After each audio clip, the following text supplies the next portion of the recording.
esteemed parents and dear students, सत श्री अकाल जी।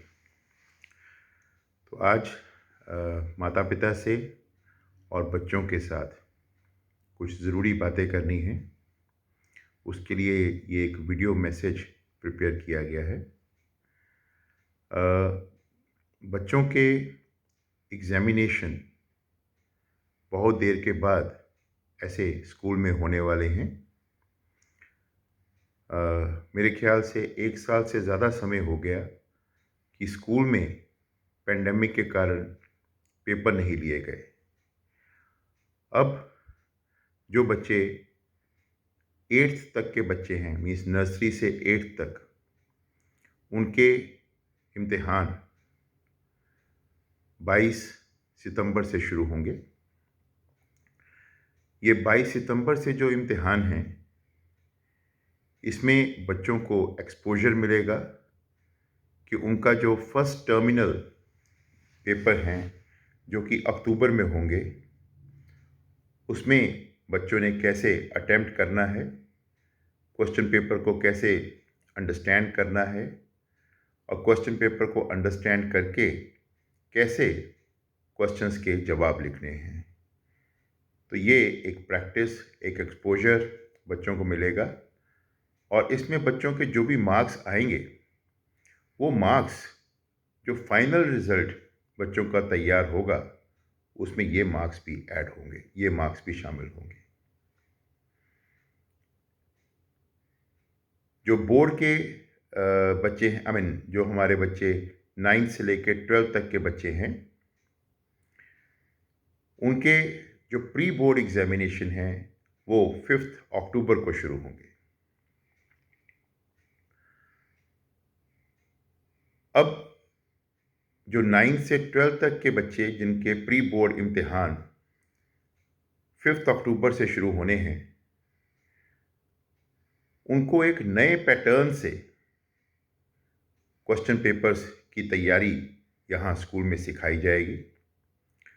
जो 10th और 12th के बच्चे हैं, जिन्होंने नवंबर महीने में बोर्ड की परीक्षा देनी है, उनका क्वेश्चन पेपर का जो फॉर्मेट है वो भी अलग है।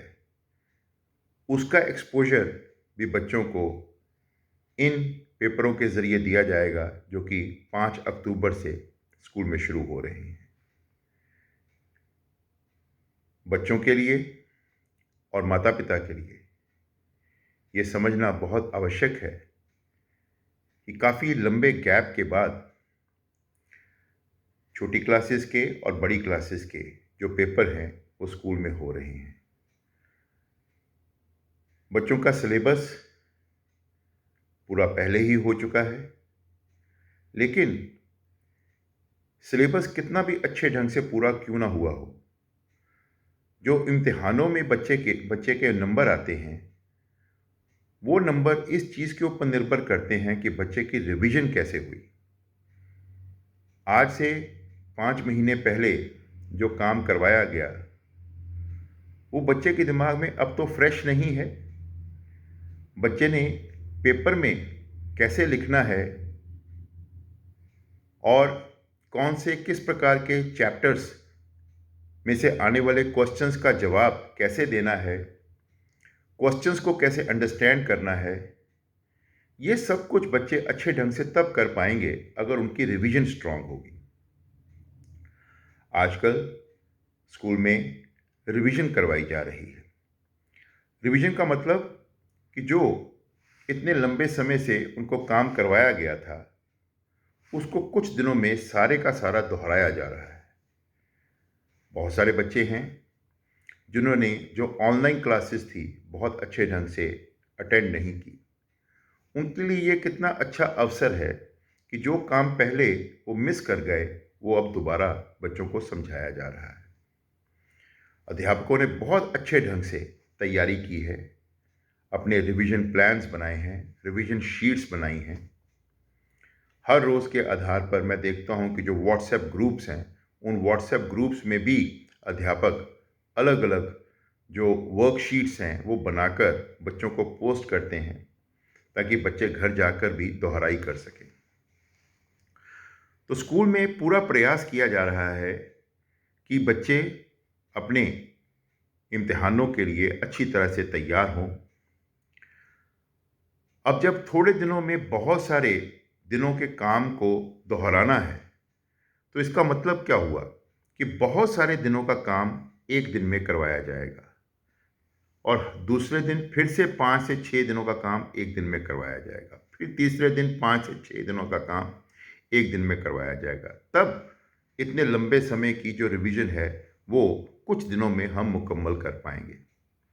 अब जब इतना काम हर रोज़ के आधार पर बच्चों ने रोज़ करना है, तो मैं बच्चों से ही ये पूछूंगा कि क्या उनकी हाज़िरी स्कूल में आवश्यक है या नहीं है। और अगर वो क्लास में नहीं हाजिर हैं, अगर वो एक दिन छुट्टी करते हैं, तो ये उनका एक दिन का नुकसान नहीं, ये 5 या 6 दिन का नुकसान होगा। 5 या 6 दिनों का एक सब्जेक्ट का नुकसान। और अगर हर रोज़ 6 या 7 पीरियड लगते हैं, तो उसका मतलब क्या हुआ कि वो बच्चे का 7 पीरियड का नुकसान नहीं है, बल्कि 42 पीरियड्स का नुकसान है। तो इसको कौन एप्रिशिएट कर सकता है या इसको कौन सराह सकता है? किसी भी बच्चे के लिए, चाहे वो बोर्ड क्लास का बच्चा हो या नॉन बोर्ड क्लास का बच्चा हो, इम्तिहान बहुत मायने रखता है। इम्तिहान का मतलब है एक फाइनल इवैल्यूएशन। इम्तिहान का मतलब है कि बच्चे के ऊपर एक जजमेंट दे दिया जाता है कि मैथ्स इसको इतना आता है, साइंस इसको इतनी आती है। ये मार्क्स के ज़रिए, मार्क्स से सिंबल है। अगर अच्छे मार्क्स मैथ्स में आते हैं, तो अभिप्राय ये है कि बच्चे ने मैथ्स को अच्छे ढंग से समझ लिया है। बच्चे ने मैथ्स के लिए जो उसको लियाकत चाहिए थी, वो काफ़ी हद तक उसने अपने अंदर पैदा कर ली है। नंबर का यही अर्थ है। नंबर इस चीज़ को दर्शाते हैं कि बच्चे ने अपने टाइम को अच्छे तरह से मैनेज किया। अच्छे नंबर इस चीज़ को दर्शाते हैं कि बच्चे ने क्लास में बड़े अनुशासन के साथ सब कुछ सुना, सब कुछ समझा, सब कुछ पूछा, सब कुछ बताया। अच्छे मार्क्स इस चीज़ को दर्शाते हैं कि बच्चे ने घर में जाकर भी अपने समय का अच्छा इस्तेमाल किया। उसने घर में जाकर भी सब कुछ दोहराया, अपनी डिफ़िकल्टीज़ को नोट किया, उसके ऊपर काम किया। अच्छे मार्क्स तभी आते हैं कि बच्चे ने हर चीज़ अच्छे ढंग से समझी और उसके नॉलेज का स्तर बच्चे ने खुद मेहनत करके उसको बढ़ाया। अच्छे मार्क्स इस चीज़ को भी दर्शाते हैं कि बच्चे ने क्लास में जो टीचर ने बताया, उसने उसको अच्छी तरह से समझा और टीचर्स के एफर्ट्स का अच्छे ढंग से लाभ उठाया। सो मार्क्स बहुत हद तक जो बहुत विनिंग वर्च्यूज़ हैं, उनका प्रतीक है। मार्क्स का मतलब अनुशासन, मार्क्स का मतलब मेहनत, मार्क्स का मतलब तैयारी, मार्क्स का मतलब नॉलेज, मार्क्स का मतलब स्कूल के अंदर डिसिप्लिन्ड एफर्ट्स, मार्क्स का मतलब घर जाकर समय का अच्छा इस्तेमाल। तो वो अच्छे मार्क्स आएँ, ये कौन नहीं चाहेगा? मार्क्स हैं तो शाबाशी है, मार्क्स हैं तो उत्साह है, मार्क्स है तो प्रेरणा है, मार्क्स हैं तो बड़ों का आशीर्वाद है, बड़े भी खुश होते हैं। मार्क्स हैं तो मार्क्स अपने आप में मम्मी पापा के प्रति, अध्यापकों के प्रति एक बच्चे का आभार है। तो मार्क्स बहुत सारी अच्छाइयों का प्रतीक है। तो उस मार्क्स के लिए बच्चे का स्कूल में हर रोज़ आना बहुत आवश्यक है। आज सैटरडे का दिन था। स्कूल में अध्यापकों के साथ एक ओरिएंटेशन सेशन था, इसलिए बच्चों को 1 घंटा जल्दी छुट्टी की गई थी। आज अगर हम ये वीडियो मैसेज के ज़रिए पेरेंट्स को और बच्चों को ये मैसेज पहुंचा रहे हैं, ये बात उनके दिमाग तक हम ये डालने की कोशिश कर रहे हैं, अपने बच्चों के दिमाग में डालने की कोशिश कर रहे हैं, तो इसलिए कि बच्चे अपनी पढ़ाई को संजीदगी से लें। तो बच्चों के लिए उनकी पढ़ाई कितनी इम्पॉर्टेंट है, इस बात को हम भी अच्छी तरह से समझते हैं। अगर उनको 1 घंटा जल्दी छुट्टी की गई, तो इसका मतलब ये बिल्कुल नहीं कि उनकी पढ़ाई का हमने कोई नुकसान होने दिया। उनके पूरे के पूरे टीचिंग पीरियड्स लगे, कहीं-कहीं से 3-3, 4-4, 5-5 मिनट का समय कम करके बच्चों को जल्दी छुट्टी की गई, लेकिन सारे टीचिंग पीरियड्स उनके बाकायदा तौर पे लगे।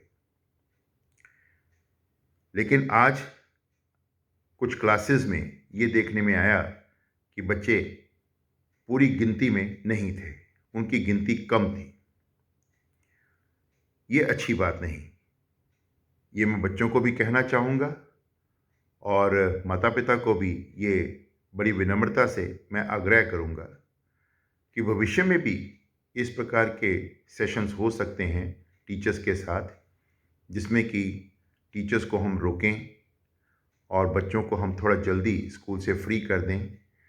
अगर इस प्रकार का कोई संदेश भविष्य में पेरेंट्स के पास जाता है, बच्चों के पास जाता है, तो उसका मतलब ये कतई नहीं लेना चाहिए कि स्कूल में आज पढ़ाई कम होगी।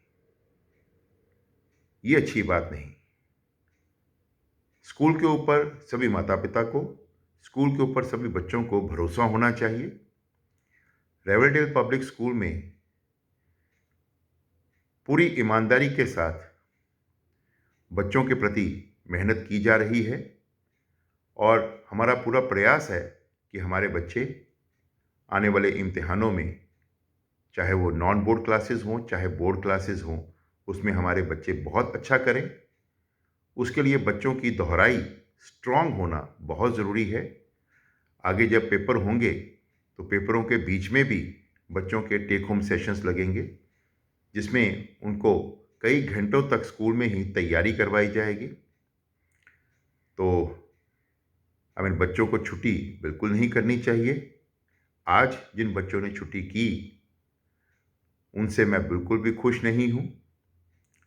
उम्मीद करते हैं कि भविष्य में हर रोज़ हमारे बच्चे स्कूल आएँगे, बड़े उत्साह के साथ, पूरी ऊर्जा के साथ, पूरे स्नेह के साथ, पूरी ज़िम्मेवारी के साथ और फ़र्ज़ की भावना के साथ सीखेंगे और खूब सीखेंगे। खूब सीखेंगे तो ज़रूर जीतेंगे। सो बच्चों को बहुत-बहुत आशीर्वाद और बच्चों के माता-पिता को हम सभी अध्यापकों की तरफ से आभार।